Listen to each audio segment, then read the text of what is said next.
Cool. Let's go. It's episode 7 of Shed to Ed. Let's go. Let's go to London, baby. First post-COVID trip across the pond. We're going to London, England, the O2 Stadium. Steven, are you excited?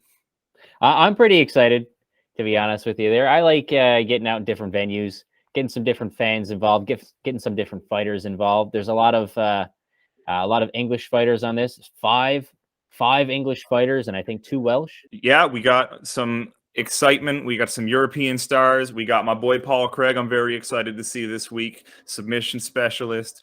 I want to see if he can get it done. We got Paddy Pimblett, who's 1-0 in the UFC. First round knockout, baby. Hype train. We're riding that Paddy Pimblett hype train in a first round pick this week. And Ilya Tupuria coming off that KO of Ryan Hall, proving jiu-jitsu is not real when he knocked out that leg lock specialist. First round pick. Let's get into it. You got a preview there? I got a preview. I got a whiteboard. You watch me pull that up. I'll pull it up so good. So, episode 7, Shed to Ed, Fight Night 204, tie game last week. You're still up $15. We both went 5-2 last week. Pretty good week. Any fights that surprised you? You know, you called that. Yeah, it was called a that round 2 Miranda Maverick. You called that round and that winner. Yeah, I just figured that was just going to give her enough time to get in, get her groove in, wear out her opponent. I was kind of not really that surprised by a lot of the results there. Well, I got burned by Terrence McKinney. You did hit or miss. You were 0-2 trying to bet on Terrence McKinney. Maybe don't bet Terrence McKinney next time. But I wasn't too surprised by that. I knew Drew Dober was a big favorite in that one, and I was just kind of rooting for Terrence McKinney. I had a couple of come from behind wins. Dalcha got tapped out by Cody Brundage. I really was surprised to see Cody sneak up the win there. Semmelsberger lost the first round, got taken down. And then he scored the takedown and scored the ground control in the later rounds. So he won a come from behind 29-28. I was really excited to see that.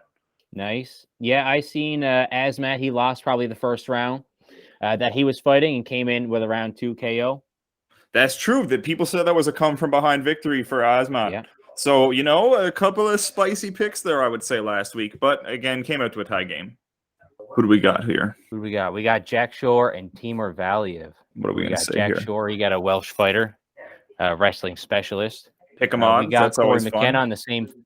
We got Corey McKenna, the other Welsh fighter, back to back there. Okay. What about? Smelly was a bit higher on Elise Reed, but I didn't really ask why. Okay, we'll take a look at our picks when we do draft battle. We'll cover them there. Second half of the prelims. I'm looking forward to Shamil Abdurahimov coming up against Pavlovich. You know, top 15, deeper end of the heavyweight division. Shamil's got a couple of losses recently. Pavlovich, not really sure how he fits into the top 15 yet. See if he can hold it down at that minus 310 spot. Yeah, hopefully. And you got that guy, Paul Craig, there too.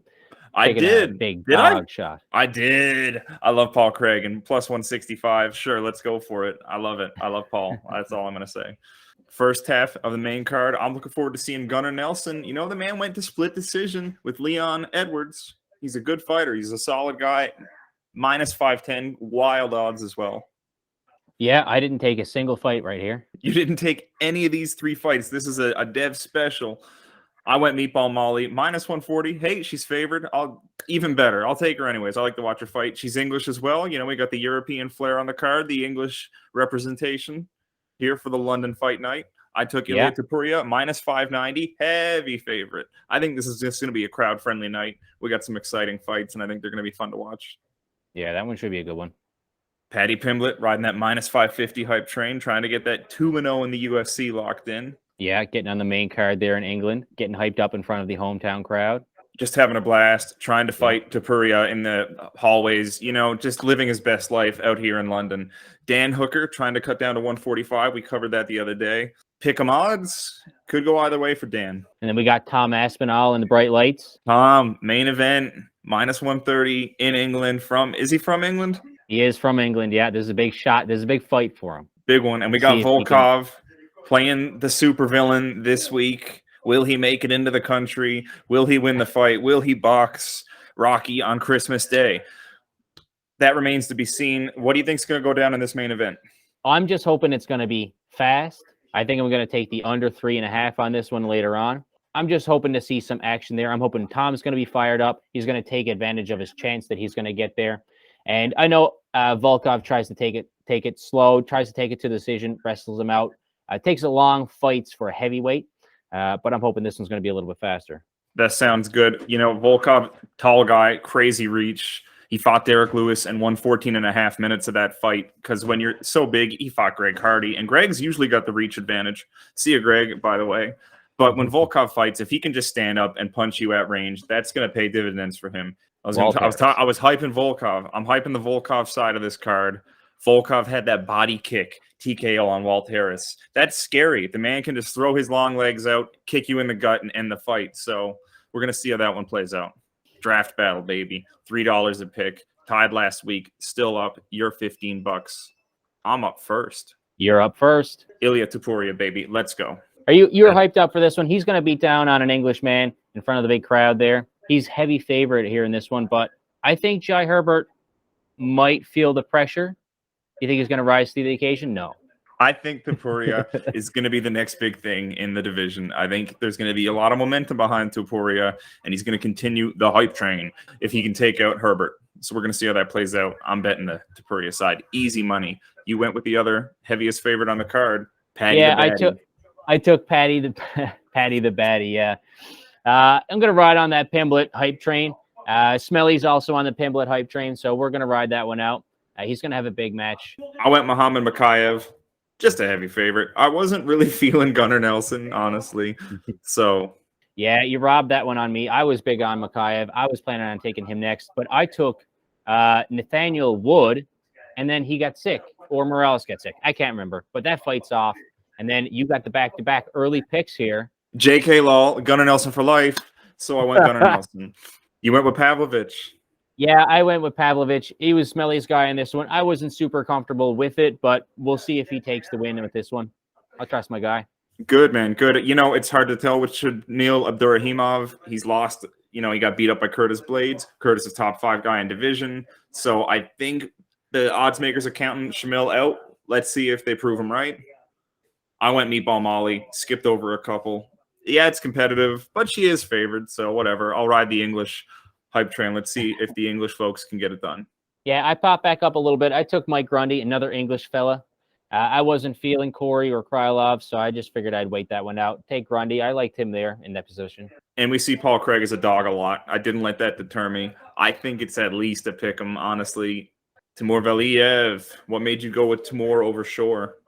Yeah, I wasn't sure about that one. I thought that one was closer to a pick-up. The line actually moved on that one a lot. You don't get Jack Shore at 215 anymore. You don't get Jack Shore at 215? Is he more favored or more dogged? Well, he's still more dogged, but he's about like 2.0 or like 1.9. He's around there. So he's more favored, more competitive now. So it's more of a pick-up now. It is. So Jack Shore was more of a dog, a bit of money flowed in on the Jack Shore side, and now it's more of an even choice? Yep. Okay. I went with Corey McKenna. I think she's got the experience Elise doesn't have. I think one of them is 6-0, the other one's 4-0, and I figure the experience is going to pay off for McKenna in that one. All right. Yeah, I was avoiding that one. Smelly was big on Elise there, and Elise is also the only secret ed of the week. You said Smelly was big on Elise. I guess, you know, at 2.8 odds, it's more of a spicy bet, but as far as draft goes, I couldn't get behind even money at Elise Reed. No, of course not. That was just one of the ones that I was just going to avoid. Let you take Corey, and I was just going to ride out my pick with Elise. Okay, that soft pick. But that being said, I went against Smelly and did take Dan Hooker. I thought that he's going to bring some more experience to the fight. I thought that he's fought more talented folks in the division. I thought he's more established in the division. Arnold Allen has a bit of a hype train going for him, but maybe this is where he gets off. Could be. Dan Hooker has a couple of big losses. Again, you got the big long loss against Dustin Poirier. Got Islam Makhachev tapping him out pretty quick. I think it was a yell, not a tap, in that Kimura. Yes, but of course, Arnold Allen is nowhere near the same competition level as those two fighters. So maybe he's going to lose the big one, but he should be winning these ones to keep him in the conversation. And I would say, if you look at Dan Hooker, he might be something like 1-3 in his last 4. Mm-hmm. Let me double check on that. I think he actually is, though. Uh-oh. Fucking look at that. 1-3 in his last 4, baby. You look at a guy like Dan Hooker, 1-3 in his last 4. He's in that top 10 of the lightweight division until he shuffles down to featherweight. I think he'll be fine at featherweight. They have the technology. I think he can make it down to 145, and that's not going to be an issue in this fight. And I probably would have went Dan Hooker, honestly. I wasn't sure on this one. That's why it's very late in the draft that we're going with this matchup here. And then you finish it off here with the main event. Like I said about Volkov, big guy, fights at heavyweight. I think he's going to get it done. And since you've got 7 picks this week, I've got 5 due to the Nathaniel Wood dropout there. I'm going to take first pick for next week. I'm going to take under 3.5 rounds for the main event. Even if Volkov does win, hopefully he does it pretty fast. I'm hoping Aspinall just gets in there, gets his hands dirty, gets his feet wet. And I think it's a fun bet. It's exciting. And I think, frankly, you'd probably have better odds betting that under 3.5 than trying to pick Volkov or Aspinall. You know, this could go either way. Aspinall scored a really quick submission on Andrei Arlovsky, who was not an easy fight at 265 here in 2022. And he's got that hype train riding behind him. You feeling that pick on Aspinall? You think he's going to get in there? That was Smelly's guy, honestly. And you know what? English guy in the main event, you know, facing off against a veteran. Volkov has some losses. He's been around for a long time. Tom's trying to prove that he is the next big thing. So hopefully he can take that leap.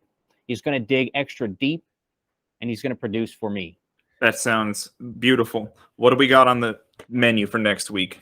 This week, we got a fun fight with the Volkov Aspinall. We got heavyweights headlining again next week. We got Chris Daukaus, and we got Curtis Blades. That should be a fun one. Got to love some heavyweight main events. It's almost a waste letting them go 5 rounds, though, because, I mean, if they make it past 3, usually they're gassed. It's a good point. And with Curtis Blades, he's probably just going to wrestle you out for 20 of those 25 minutes. But we're going to see how it plays out. We'll take a look at that next week. Yeah, should be a good time. I think that's about it. What's your most looking forward to fight this week? I'm excited to see Paul Craig fight. You know, sometimes he gets punched, he gets taken out, whatever. But sometimes he wins, and that's exciting. So I like to see that. Nice. I'll see you next week. Episode 8 we got coming up. We're coming up on our 10th episode anniversary. Don't get ahead of yourself there now. But yeah, we've got a big fight night coming up here for this Saturday. So you're gonna make your own bed. You got 7 picks. You control the narrative here. Saturday. That's true. I've only got true. 5. You've got to show up big. You've got some heavy favorites here. You really need them to produce, but we'll see if Ed can come through, man. 7 picks to your 5, so it's tilting towards me this week. Let's see if my picks were prescient this week. Yeah, and I'll see you next week, and we'll see if you can get that over under that 3.5 to go first next week. I'll see you next week. Yeah, we'll see you next week on Shed to Ed, baby.